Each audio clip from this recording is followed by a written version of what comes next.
what are their hidden motives? Okay, so the first card we have is you can't go back to yesterday. And I feel like you could be dealing with someone from your past. You may have known them 8 years ago, or longer than that. Or you may have known them for 4 years. Now, I feel like this individual doesn't want you to exceed. Because if you look at the picture, there's a lot of fear in this female's eyes. And this person could be a feminine, right? And she's holding the bird. She's not clutching the bird, but she's holding the bird. And this bird, I believe, is an eagle. Quote me if I'm wrong. And in general, birds need to fly. They need to soar. And she's not allowing this bird to in this reading for me. So there's a fear of you evolving. There's a fear that you're going to move away. There's a fear that you're going to reach a certain level.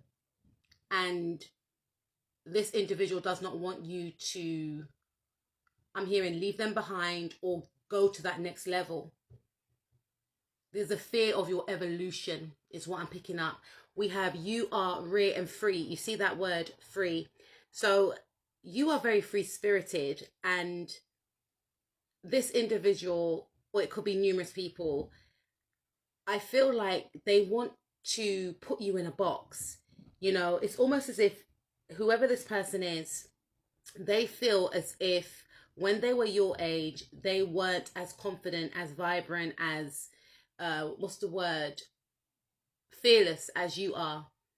And when they look at you, there's admiration, but there's also resentment and jealousy. Okay? Because they feel like you're just so free-spirited. Why can't they tap into that same magic that you are able to tap into? How come you find it so easy just to simply be you? They feel very restrained, they feel restricted, and they feel trapped in their own life. And they see your life as very magical, and they see you as someone that can create your own fantasies, or you make your dreams become a reality. For others of you, this is somebody that is very fearful that you're going to leave them. It could be a possessive partner, it could be a possessive friend. Please take what resonates. You also have law is not justice. So this is different energies I'm picking up on, right? Please take what resonates. So there's someone, for some of you, that you could be having some sort of conflict with regarding the law.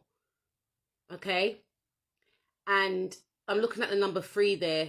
It says 30, law is not justice, rules that are not fair. So I feel like, okay, for some of you, you could be having some sort of issue with this individual, and there may have been back and forth communication. This person knows that what they're doing is not fair, or this person feels like what you have done is not fair, and I feel like for some of you, if this person feels like what they are doing is not fair, they feel like they have to give you justice, is what I'm hearing, right?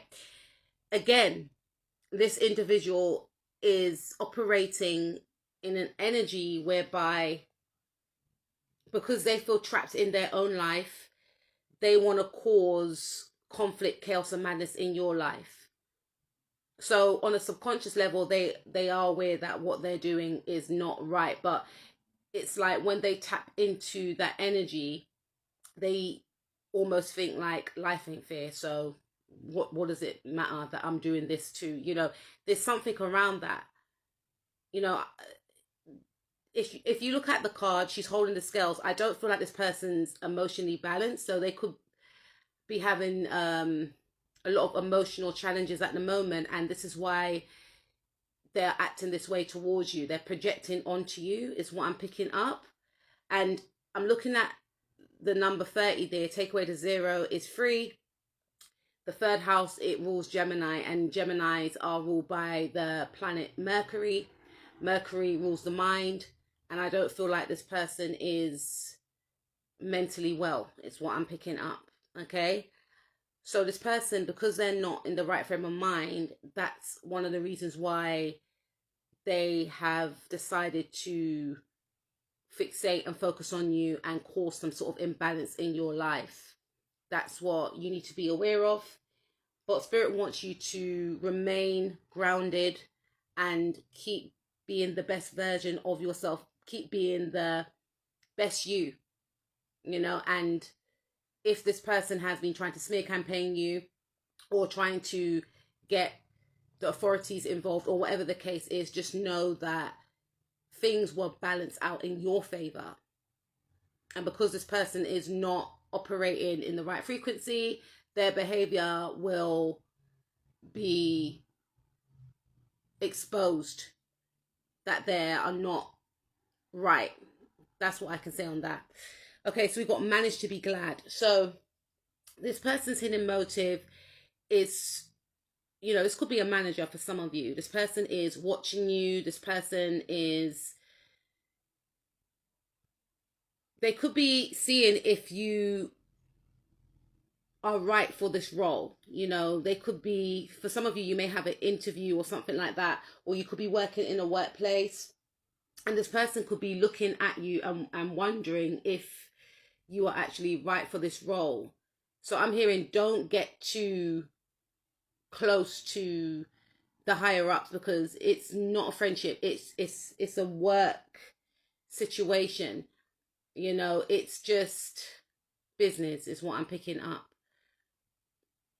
This person is focused on who will be the right fit for this job, who will be the right fit for this role. So this is the energy that this person is operating on. And I feel like for some of you, you are the right fit for this role. You are the right fit for this job. And, you know, this person is just seeing if you are also. We have no need to fear. So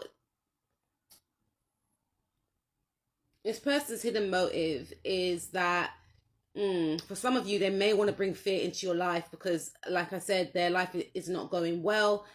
I also feel like this individual may want to put an end to fear in your life. They don't want you to be fearful. They want you to feel relaxed. They want you to feel okay. Remember how powerful you are. Okay, so this person, their hidden motives is to empower you. Ooh, okay. I feel like, because 1 and 8 is 9, so I feel like this person wants to disempower you. This person wants you to feel some type of fear because, again, they're going through some sort of transformation. They're going through something, and because they are going through whatever they're going through, unfortunately, they are trying to disempower you. They see you as very powerful, very fearless, very free-spirited. And again, I'm picking up on numerous energies here. There is someone here that wants to hold you back. They may do this in very manipulative ways, but their aim is to keep you with them. There's a fear that you're going to leave them. There's a fear that you're going to tap into your power and you're going to move away from them. This could be a family member, is what I'm picking up. And this person is fearful that you are going to break some sort of generational curse. I'm hearing that they want it to be them, but they're not putting in the work for it to be them. And it's not a thing of you positioning yourself to be the generational curse breaker. I feel like generational curse breakers are given skills, talents, and certain powers, I believe, from ancestors.